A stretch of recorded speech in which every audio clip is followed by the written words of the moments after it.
మధుమేహం అదుపులో ఉన్నంత వరకే మనకు నిబ్బరం. షుగర్ జబ్బు అదుపు తప్పితే శరీరంలో అల్లకల్లోలమే చెలరేగుతుంది. తల వెంట్రుక నుంచి కాలి గోటి వరకు ఒంట్లోని ప్రతి అవయవము షుగర్ దాడికి బలవుతుంది. కళ్ళ నుంచి కాలి పాదాల వరకు అనేక సమస్యలు వచ్చి పడతాయి. మధుమేహం ముదురుతున్న కొద్దీ రకరకాల ఇన్ఫెక్షన్లు సోకుతుంటాయి. రక్తనాళాలు, నాడీ వ్యవస్థ క్రమంగా దెబ్బతినిపోతాయి. దీంతో డయాబెటిక్ ఫుట్ వంటి సమస్యల తాకిడి పెరుగుతుంది. మధుమేహం ముదిరితే వచ్చే సర్జికల్ దుష్ప్రభావాల గురించి ఇప్పుడు తెలుసుకుందాం.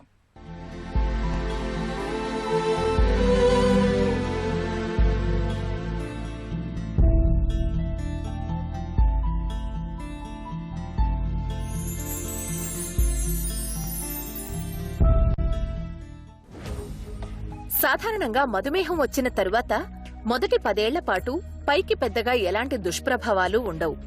దీంతో చాలా మంది ఏళ్ల తరబడి మధుమేహాన్ని పట్టించుకోకుండా తోసేసుకుని తిరుగుతుంటారు. నాకేం సమస్యల్లేవని పూర్తి నిర్లక్ష్యం చేస్తుంటారు. కాని దీనివల్ల త్వరలోనే ఆరోగ్యం ఘోరంగా దెబ్బతిని ఆపదల పాలవుతుంటారు. కొందరిలో కొన్నేళ్లపాటు అదృష్టవశాత్తు ఏ పెద్ద ఇబ్బందులు కనిపించకపోవచ్చు. ఆ తర్వాత సమస్యలు మొదలయ్యే అవకాశాలు ఎప్పుడూ ఎక్కువగానే ఉంటాయి. మధుమేహ దుష్ప్రభావాల కారణంగా 10 ఏళ్ల కల్లా చాలా మందిలో కిడ్నీలు ఫెయిల్ అయిపోయే ప్రమాదాలుంటాయి. దాన్ని గుర్తిస్తే ఏడాదిలోనే కిడ్నీ మార్పిడి చేయాల్సొస్తుంది. కిడ్నీ మార్పిడి తర్వాత కూడా ప్రాణగండం పొంచే ఉండే అవకాశాలుంటాయి. కాబట్టి ఇతరత్ర సమస్యలు, లక్షణాలు లేవు కదా అని రక్తంలో గ్లూకోజును ఏమాత్రం నిర్లక్ష్యం చేయొద్దు. ఏళ్ల తరబడి నిర్లక్ష్యం చేయడం వల్ల శరీరంలోని రకరకాల అవయవాలు మళ్లీ కోలుకోలేనంత తీవ్రంగా దెబ్బతినిపోయే ప్రమాదం పొంచే ఉంటుంది. ఈ షుగర్ వ్యాధి అనేది ప్రబలడానికి ముఖ్య కారణం జెనెటిక్ లోపం వలన, తర్వాత లైఫ్ స్టైల్ చేంజెస్ వలన, సమతుల్యమైన ఆహారం తీసుకోకపోవటం వలన, ఎక్సెసివ్ స్వీట్స్ తినటం వలన, ఎక్సెసివ్గా పనిచేయటం వలన, సరైన సమయంలో తగినంత మోతాదులో విశ్రాంతి తీసుకోకపోవటం వలన, వ్యాయామం చేయకపోవటం వలన, మరి ఇండస్ట్రియలైజేషన్ వచ్చిన తర్వాత వ్యాయామం అనేది చాలా వరకు తగ్గిపోయింది.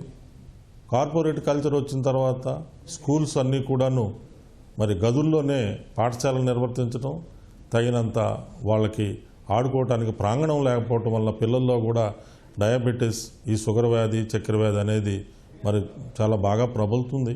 ఇది 2 రకాలుగా మనకి సంక్రమిస్తూ ఉంది. ఒకటి టైప్ 1 డయాబెటీస్ అనేది, రెండవది టైప్ 2 అనేది.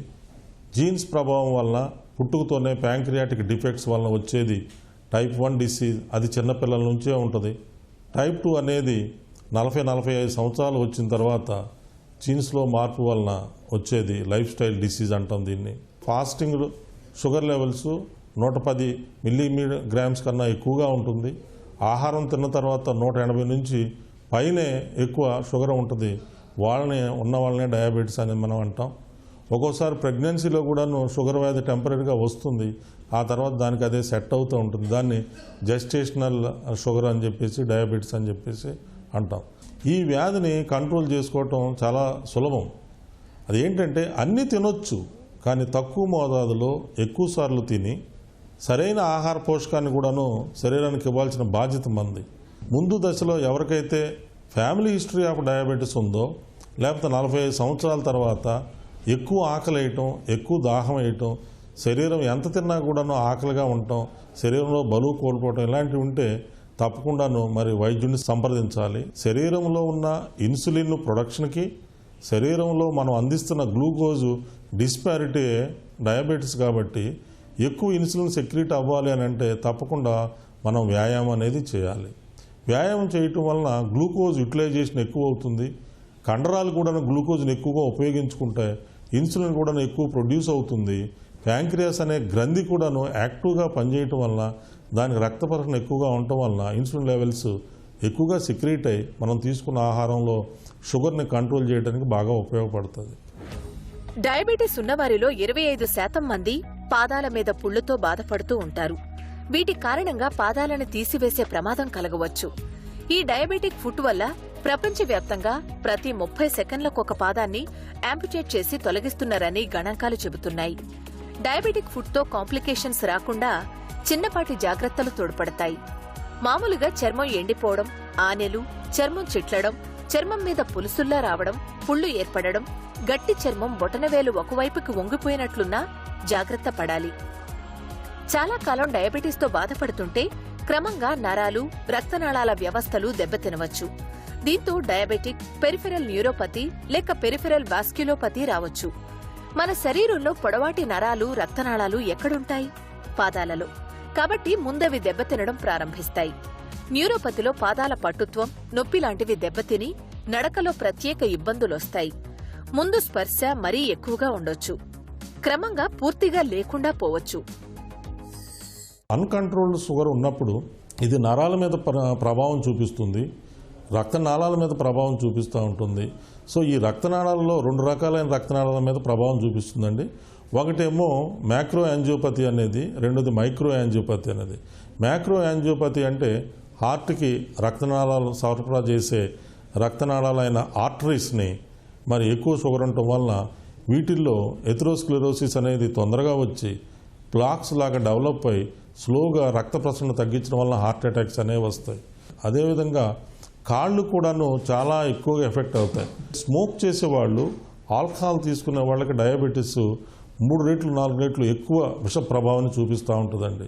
స్మోకింగ్ వలన ఎలాస్టిసిటీ పోతుంది రక్తనాళాల్లో, శరీర శిఖర భాగంలోకి వెళ్ళే రక్తనాళాలు కుచించుకుపోవటం వలన తగిన మోతాదులో రక్తం, శుద్ధమైన రక్తం ప్రసరించకపోవటం వలన కాళ్ళు, ఏళ్ళు కుళ్ళిపోవటం, అల్సర్స్ రావటం, అవి ఏదోలే అని చెప్పేసి పైపైన ఆయింట్మెంట్లు రాసుకోవటం, మందులు రాసుకోవటం వలన అవి చాలా పెద్ద పెద్ద వ్రణాలై మరి డయాబెటిక్ ఫుట్లాగా ఏర్పడటం.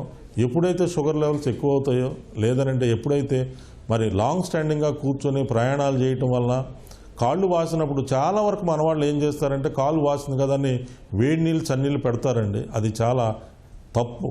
చల్లనీళ్ళు కానీ వేడి నీళ్ళు కానీ డయాబెటీస్ ఉన్న శరీరానికి 60 సంవత్సరాలు, 70 సంవత్సరాల్లోనో 50 సంవత్సరాలు పెడితే ఇది న్యూరోపతి వలన ఎప్పుడైతే స్పర్శ తగ్గుతుందో ఈ వేడి అనేది ఎక్కువ రావటం వలన ఆ శరీరం చర్మం అంతా కుళ్ళిపోతుంది. అదేవిధంగా షుగర్ ఎక్కువైనప్పుడు డీప్ టిష్యూస్కి కూడా, మజిల్స్కి కూడా మరి ఇన్ఫెక్షన్స్ అవ్వటం వలన ఒక్కోసారి ఏళ్ళు తీసేస్తాం.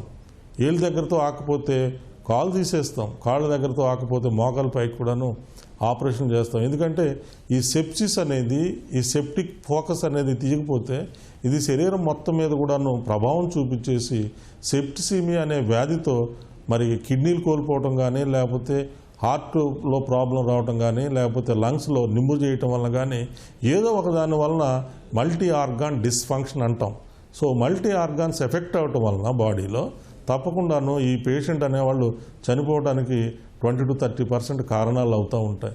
కాబట్టి డయాబెటీస్ అనే దాన్ని చక్కగా నియంత్రించుకోవటం వల్ల కళ్ళు దగ్గర నుంచి కాళ్ళ వరకు, హార్ట్ వరకు, బ్రెయిన్ వరకు కూడాను మనం సంరక్షించుకొని తప్పకుండా దాని బారి నుంచి ఎస్కేప్ అవడానికి చాలా వరకు ఆస్కారం ఉంది. మధుమేహం అనగానే చాలా మంది భయపడతారు. కొందరైతే డిప్రెషన్కు గురవుతారు. జీవితాంతం మందులు వాడాల్సిందేనన్న బాధతో కుంగిపోతారు. నిజానికి మధుమేహం అంటే అంత భయం అక్కర్లేదు. చాలా మందికి మధుమేహం బారిన పడ్డ 10-15 ఏళ్లకు గాని కాంప్లికేషన్స్ ఏవీ కనిపించవు. కాబట్టి షుగర్ను నియంత్రణలో పెట్టుకుంటూ అప్రమత్తంగా ఉండడమన్నదే ఆరోగ్యానికి శ్రీరామ రక్ష.